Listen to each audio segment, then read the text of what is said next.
Welcome to our official YouTube channel. आज की इस वीडियो में हम यूके की बैंक स्टेटमेंट के हवाले से कुछ पूछे गए क्वेश्चंस को एड्रेस करने की कोशिश करेंगे।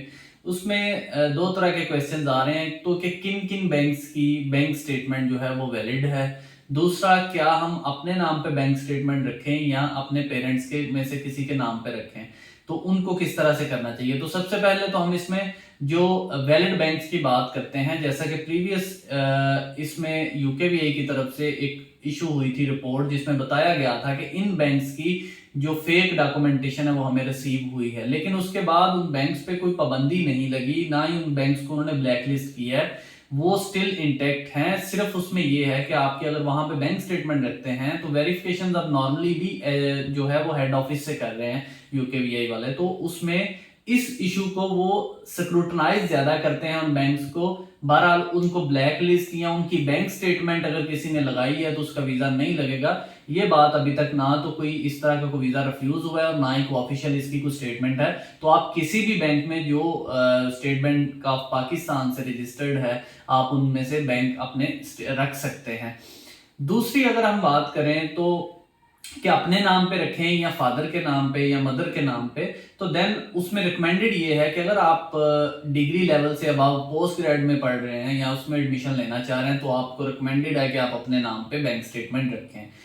अगर आप अपने पे नहीं रख सकते तो देन आप अपने फादर के नाम पे रख सकते हैं, उसमें कोई इशू नहीं है। सेम एज लाइक आपका ये है, उसमें सिर्फ आपका रिलेशनशिप प्रूफ जिसमें birth certificate, FRC, family registration certificate और इसके साथ साथ आपको affidavit of financial support provide करना पड़ता है कि फादर आपको स्पॉन्सर कर रहे हैं, उनकी तरफ से रिटर्न एक कंफर्मेशन होती है। अदरवाइज अगर आप अपनी रखते हैं तो आपको ये डॉक्यूमेंट्स लगाने की एक्स्ट्रा जरूरत नहीं होती, तो देन इजीली उसमें लग सकते हैं। जो फाउंडेशन कोर्सेज और डिग्री कोर्सेज होते हैं उसमें चूंकि स्टूडेंट की एज इतनी होती है कि उसको अपने फंड शो करते हुए थोड़ी प्रॉब्लम होती है, तो देन वो अपने पेरेंट की ही लगाता है। 80% केसेस में उसके पेरेंट में फादर और मदर रिकमेंडेड हैं। इसके अलावा नॉर्मली बैंक स्टेटमेंट एक्सेप्टेबल नहीं होती। इन केस ऑफ जो है वो फादर या मदर नहीं है या कोई और रीजंस हैं तो ब्रदर की लगा सकते हैं, लेकिन आपने रिकमेंडेड जो लिस्ट है उसमें यही है कि आपके फादर या मदर में से कोई हो तो सबसे बेस्ट है।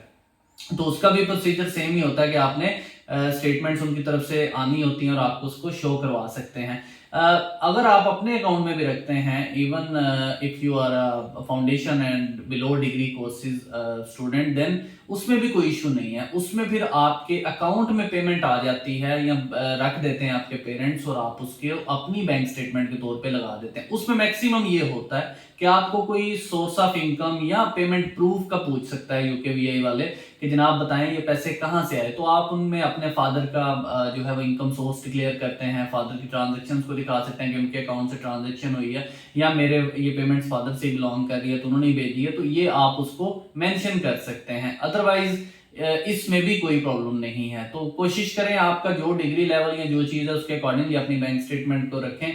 बाकी आप अपने पे रखें, अपने फादर के, मदर के, इनमें से किसी के भी अकाउंट्स में पेमेंट्स रख सकते हैं।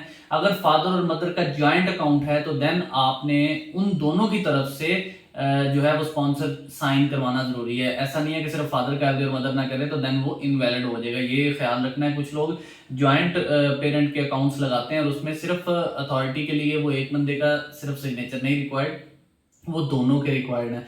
तो ये भी एक इसमें आप ऐड ऑन कर लें। बाकी इसमें सिर्फ एट द एंड वही इशू आता है कि ट्रांजैक्शन इस तरह से मैनेज करें कि उसमें एट द एंड आपको सोर्स ऑफ फंड्स ना वो पूछे।